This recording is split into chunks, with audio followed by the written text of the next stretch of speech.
नमस्कार, मैं दानिश अंसार और आप देख रहे हैं पीआरबी। दोस्तों, बगावत वाली वो सियासत उत्तर प्रदेश की फिर शुरू हो गई है। जो लग रहा था कल तक कि जेपी नड्डा ने सब कुछ सुलझा दिया है, मतलब केशव प्रसाद मौर्य मान गए हैं, उप मुख्यमंत्री बने रहेंगे।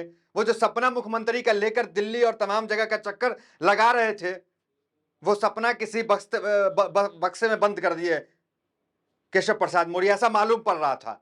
लेकिन अब राजनीतिक हलचल फिर शुरू हो गई है। क्या है पूरा मामला, पूरी खबर क्या है, वो तमाम खबर आपको लेकर आए हैं। उत्तर प्रदेश में राजनीति में बीजेपी का कुछ भी ठीक नहीं चल रहा है। बीजेपी के अंदर बीजेपी दो भाग में बट गई है। चुनाव में खराब नतीजे आए, आपने वो देखा। उस नतीजे के बाद किस तरीके से नेता कार्यकर्ता ही आपस में भिड़े। और खबर अभी क्या आई है, ये तो पुरानी बात है कि केशव प्रसाद मौर्य नाराज है, वो चाह रहे हैं मुख्यमंत्री बनना, योगी को साइड करना, दिल्ली का दौरा के। ये तो पुरानी बात है, पुरानी खबर है। नई खबर क्या है, नई खबर पे जोर दीजिए। तस्वीर देखिए आप, ये मुलाकात देखिए। ये मुलाकात योगी आदित्यनाथ को टेंशन में तो डालेगा। ये मुलाकात है केशव प्रसाद मौर्य और ओम प्रकाश राजभर की। वो ओम प्रकाश राजभर जो एनडीए में तो है, लेकिन दूध में उस मक्खी की तरह निकाल कर उन्हें फेंक दिया गया। पिछड़े के इतने बड़े नेता ओम प्रकाश राजभर लगातार केंद्र दिल्ली से भी नाराज चल रहे हैं और योगी आदित्यनाथ से भी नाराज चल रहे थे, क्योंकि चुनाव हारते एमपी का। उन्हें लग रहा था राज्यसभा भेजा जाएगा, मंत्रालय में जगह मिल जाएगी, क्योंकि पार्टी के राष्ट्रीय अध्यक्ष हैं, इंडिया गठबंधन छोड़ के आए थे। तो ओम प्रकाश राजभर जो राजभर समाज के बड़े नेता हैं, पिछड़े वर्ग के बड़े नेता हैं, उन्हें दूध में मक्खी की तरह निकाल कर फेंक दिया गया। तो वो तो नाराज चल ही रहे थे। और उस नाराज शख्स से कौन मिलते हैं? दूसरे नाराज शख्स केशव प्रसाद मौर्य। केशव प्रसाद मौर्य राजभर से जाके मुलाकात करते हैं। खबर सिर्फ इतना ही नहीं है कि केशव प्रसाद मौर्य मिल लिए जाकर के। खबर यह है कि ये दोनों मुख्यमंत्री के बैठक में जाने वाले थे। मुख्यमंत्री बैठक कर रहे थे, लेकिन ये दोनों बैठक में नहीं जाते मुख्यमंत्री से और आपस में मिलते हैं। मुख्यमंत्री के न्योते पे इनको बैठक करना था, मुख्यमंत्री से मिलना था। ओम प्रकाश राजभर को भी मिलना था, मुख्यमंत्री ने बुलाया था, और इनको भी जाना था, न्योता था, मतलब बैठक में शामिल होना था। लेकिन ये दोनों नेता नहीं जाते। आर्टिकल पे गौर कीजिए आप, देखिए अमर उजाला की आर्टिकल है, क्या कह रहा है। सीएम योगी की बैठक में नहीं गए राजभर, केशव प्रसाद मौर्य से मिले। दोनों नेताओं की मुलाकात ने बढ़ाई सियासी हलचल। उसके बाद अखिलेश यादव दिल्ली से संसद भवन के अंदर से क्या बयान देते हैं उत्तर प्रदेश की राजनीति को लेकर, सरकार के उलटफेर को लेकर, उस बयान की बात करेंगे। केशव प्रसाद मौर्य के बारे में उन्होंने क्या कहा है उसकी चर्चा करेंगे। पहले आप ये आर्टिकल पढ़िए, क्योंकि नया बयान जो है अखिलेश यादव दे चुके हैं। मॉनसून ऑफर पुराना हो गया, नया बयान दिया है। पहले ये आर्टिकल देखिए आप। मुख्यमंत्री योगी आदित्यनाथ द्वारा सोमवार को आजमगढ़ में बुलाई गई बैठक में सुभाषपा अध्यक्ष और पंचायती राज मंत्री ओम प्रकाश राजभर शामिल नहीं हुए। अलबत्ता उन्होंने राजधानी में उप मुख्यमंत्री केशव प्रसाद मौर्य से मुलाकात कर एक नई सियासी चर्चा को जन्म दे दिया है। केशव के आवास पर हुई मुलाकात में दोनों नेताओं के बीच करीब आधे घंटे तक बातचीत हुई। एक ये खबर, आधे घंटे तक बातचीत हुई, दोनों नेता मिलते हैं, जबकि इनको जाना था कहाँ? योगी आदित्यनाथ के पास मीटिंग में, वो नहीं जाते हैं। इतना ही खबर नहीं, और आगे खबर पढ़िए। इसलिए कह रहा हूं कि अंदर खाने उत्तर प्रदेश में खिचड़ी पक रही है। केशव प्रसाद मौर्य संतुष्ट नहीं हुए जवाब से, मुलाकात से जेपी नड्डा के। हमने आपको बताया था कि जेपी नड्डा से उन्होंने सीधा मुख्यमंत्री का पद मांग लिया था। जेपी नड्डा ने उन्हें समझाया था दिल्ली में, किस तरह की बयानबाजी मत कीजिए, मतलब सपने मत पालिए इस तरह की, जाइए आप यूपी। तो केशव, अब देखिए दूसरी आर्टिकल देखिए क्या है। आज तक सीएम योगी की गैर मौजूदगी में यूपी बीजेपी अध्यक्ष ने दोनों डिप्टी सीएम के साथ की बैठक। दोनों डिप्टी सीएम के साथ केशव प्रसाद मौर्य और एक और जो डिप्टी सीएम है उनके साथ मुलाकात कौन करते हैं? अध्यक्ष उत्तर प्रदेश के। देखिए बजट का दौर है, लोगों की निगाहें बजट पर है, तो इस खबर पे निगाहें कम है, इस खबर पे न्यूज कम बन रहे होंगे, आपको खबर मिल नहीं रही होगी। लेकिन ये खबर हम आपको बता रहे हैं कि एक तरफ बजट पे लोगों की निगाहें हैं, दूसरी तरफ उत्तर प्रदेश में सियासी खिचड़ी जो है वो पक रही है, तैयार हो रही है पक करके। अब देखिए अखिलेश यादव क्या कह रहे हैं। अखिलेश यादव मीडिया से बातचीत करते हैं, आज की बात कर रहे हैं, जब बजट पेश हो रहा है अखिलेश यादव सदन में बाहर निकल के बातचीत करते हैं। वो क्या कहते हैं जब मीडिया सवाल पूछा उत्तर प्रदेश के हवाले से, देखिए पढ़िए। मानसून सत्र के दौरान संसद परिसर में पत्रकारों के सवाल पर जवाब देते हुए समाजवादी पार्टी के मुखिया अखिलेश यादव ने कहा है कि अब बारिश तो हो रही है, ये जो ऑफर है समय के हिसाब से चलेगा, ये पूरा मानसून चलेगा ऑफर, इसके बाद विंटर विंटर ऑफ भी आएगा। अब देखिए, मतलब विंटर का ऑफर भी आएगा इसके बाद। ये तो मानसून बारिश हो रहा, मानसून चल ही रहा है। ये अखिलेश यादव कह रहे मतलब ऑफर वैलिड है, जो 100 विधायक लाओ और उत्तर प्रदेश के सीएम बन जाओ।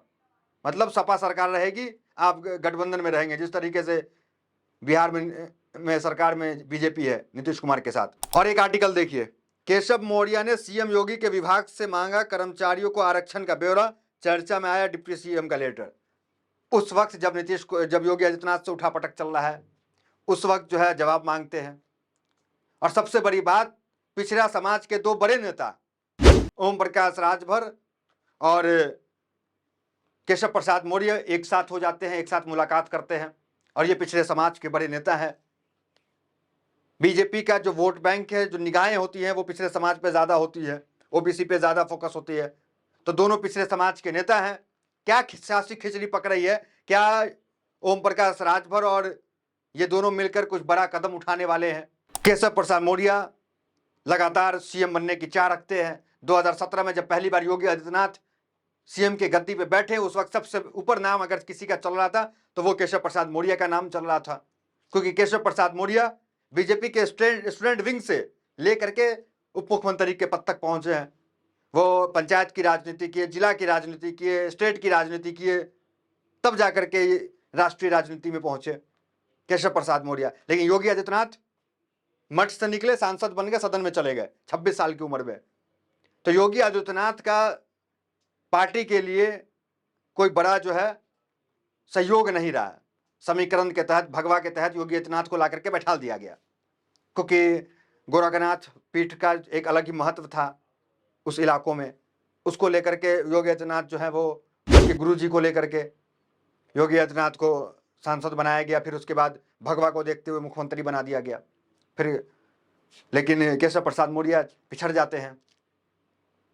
लेकिन केशव प्रसाद मौर्य के पास अगर देखा जाए, हालांकि चुनाव वो अपना चुनाव भी हार गए वो, लेकिन संगठन में केशव प्रसाद मौर्य ने बहुत काम किया है। बीजेपी को उत्तर प्रदेश में खड़ा करने में केशव प्रसाद मौर्य का भी बहुत बड़ा योगदान है।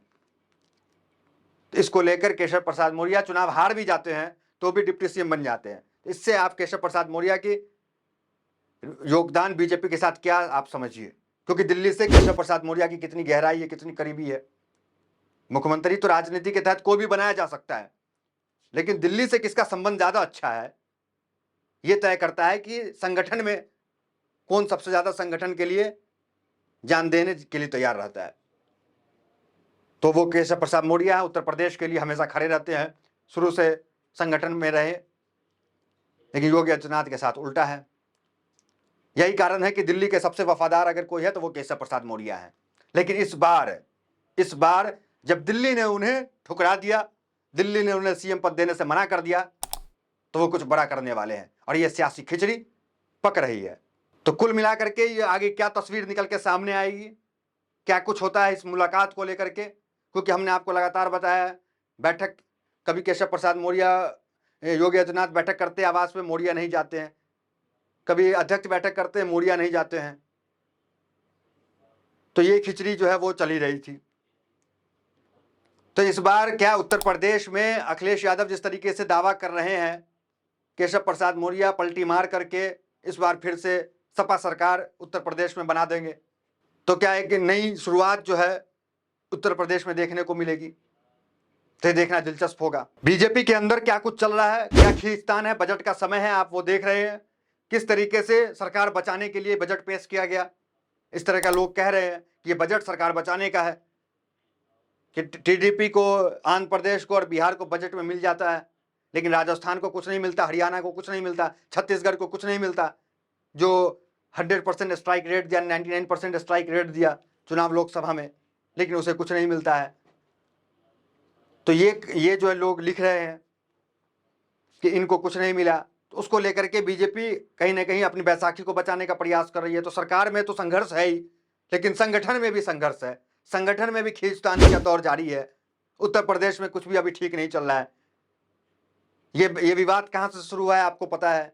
केशव प्रसाद मौर्य ने एक बयान दिया था कि सरकार संगठन से बड़ा होता है, वहीं से योगी आदित्यनाथ और केशव प्रसाद मौर्य में खटपट का दौर शुरू हो गया, बयानबाजी का दौर शुरू हो गया। हालांकि अंदर से तो चल ही रहा था, क्योंकि 2017 में इन्हें मुख्यमंत्री बनना था, केशव प्रसाद मौर्य को। नहीं बनते हैं, योगी आदित्यनाथ बन जाते हैं।